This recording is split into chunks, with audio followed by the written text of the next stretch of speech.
नूरनगर एक निहायत खूबसूरत शहर था। इस शहर की सबसे खास बात ये थी कि हर रात आसमान पर 7 जादुई सितारे चमकते थे।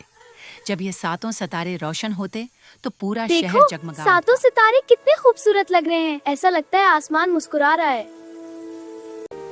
सितारा नूर सबसे प्यारा लगता है।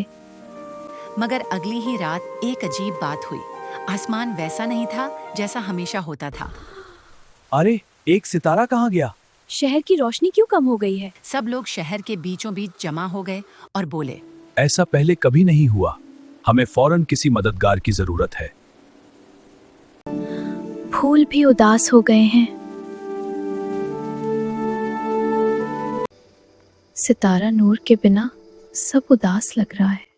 आईना ने उदास नजरों से आसमान की तरफ देखा और दिल ही दिल में ख्वाहिश की। काश अमरू अयार यहाँ होते। तभी अचानक आसमान से एक चमकता हुआ साया नीचे उतरा। वो था उमरू अय्यार, अपने जादुई कालीन परवाज पर सवार। आम नूरनगर, किसने तुम्हारी खुशी उमरू चुरा ली? अय्यार ने प्यार से आईना को तसल्ली दी और कहा, घबराओ मत, हम सितारा नूर को ढूंढ लाएंगे। सच अमरू भाई? हाँ सच। फिर उसने अपना जादुई जंबेल मेरे खोला। जंबेल में हर जंबील मुश्किल के का अंदर हल से होता है। सुनहरी रोशनी निकली और उसने उसमें से एक जादुई आला निकाला, नूर कंपास। रास्ता जैसे बादलों ही के उमरू पहाड़ ने की तरफ नूर जा रहा कंपास है। को हाथ में लिया, उसकी सुई घूमने आह, लगी और फिर रास्ता दौड़ बादलों के पहाड़ की तरफ जा रख रहा है। गई। चलो परवाज, वक्त कम है। वो फौरन परवाज पर बैठा और हवा में बुलंद हो गया। नूर नगर के लोग नीचे खड़े उसे उम्मीद भरी नजरों से देखते रहे। आगे बहुत सख्त तूफान है। बारिश और तूफान ने परवाज को हिलाना शुरू कर दिया। अब वक्त है एक जादुई तरकीब का। बादल छतरी, हमें महफूज रखो। उमरू अय्यार ने फौरन अपना जंबील खोला और उसमें से बादल छतरी निकाली। जैसे ही उसने छतरी खोली, एक रोशन जादुई ढाल बन गई। अब बारिश और बजली इस ढाल के बाहर रह गई और उमरू अय्यार महफूज अंदाज में तूफान के बीच से गुजरने लगा। आगे एक निहायत अजीब जगह थी, आईना झील, जिसमें हर समय छोटे रास्ते दिखाई देते थे। यहाँ हर रास्ता धोखा दे रहा है। सच का आईना, असल रास्ता दिखाओ। वो अय्यार ने परवाज को इसी सुनहरी रास्ते पर आगे बढ़ाया और यूं वो आईना झील को पार कर गया। इन्हीं चट्टानों के दरमियान एक रोशन क्रिस्टल गार थी। उमरू अय्यार गार के दरवाजे तक पहुंचा तो हुआ में एक जादुई अल्फाज लिखे हुए आए। वो कौन सी चीज है जो बांटने से कम नहीं होती? उमरू अय्यार मुस्कुराया और फौरन बोला, दोस्ती और रोशनी। इतना सुनते ही गार का दरवाजा चमक उठा और आहिस्ता आहिस्ता खुल गया। गार के अंदर का मंजर बहुत हैरत अंगेज था। हर तरफ नीले और बनफशी क्रिस्टल जगमगा रहे थे।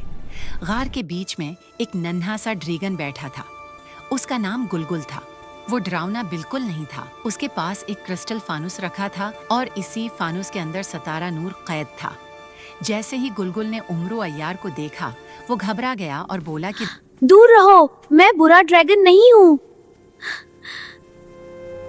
उमरू अय्यार ने नरम लहजे में उससे पूछा, फिर तुमने सितारा नूर को कैद क्यों किया?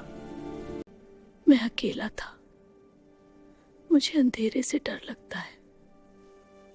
जब उसने सितारा नूर को देखा तो उसने सोचा कि अगर हर ये उसके मुश्किल पास का हल रहेगा तो ताकत उसे कभी नहीं, डर नहीं लगेगा। समझ भी होती उमरू है। अय्यार ने उसकी बात गौर से सुनी। फिर उसने अपने जंबील से जगनू डब्बा ये निकाला। कितनी प्यारी रोशनी जैसे ही है। उसने डब्बा खोला, हजारों जगनू गार में फैल अब गए। ये गार डरावनी लम्हा नहीं भर लगेगी। में अंधेरी गार सुनहरी रोशनी से भर गई। गुलगुल हैरान रह अब गया। मुझे इतना डर नहीं लग रहा। पहली बार गार उसे खूबसूरत लगने लगी, लेकिन एक मसला अभी बाकी था। सितारा नूर अब भी जादुई बेलों में जकड़ा हुआ था। उमरू अय्यार ने जंबील से सुलझाऊ रस्सी निकाली। उसने रस्सी को फानूस की तरफ उछाला। सुलझाओ रस्सी, इन गिरहों को खोलो। वो रस्सी जादुई थी। उसने खुद ही बेलों की गुरहें खोलनी शुरू कर दें। एक एक करके चमकती बेलें खुलती गईं और फिर क्रिस्टल फानूस टूटने लगा।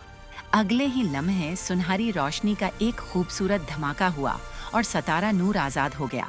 लेकिन फिर गुलगुल के चेहरे पर दोबारा उदासी आ गई। उसने धीरे से लेकिन पूछा, फिर मैं अकेला हो जाऊंगा। नहीं, तुम हमारे साथ नूरनगर चलो। उमरू अय्यार परवाज चलो पर दोस्तों, सवार हुआ। नूरनगर वापस सितारा चलते नूर हैं। उनके ऊपर चमकने लगा और गुलगुल खुशी खुशी हैं। उनके साथ उड़ने लगा। गुलगुल अब हमारा दोस्त है। रोशनी और दोस्ती बांटने से और बढ़ जाती है।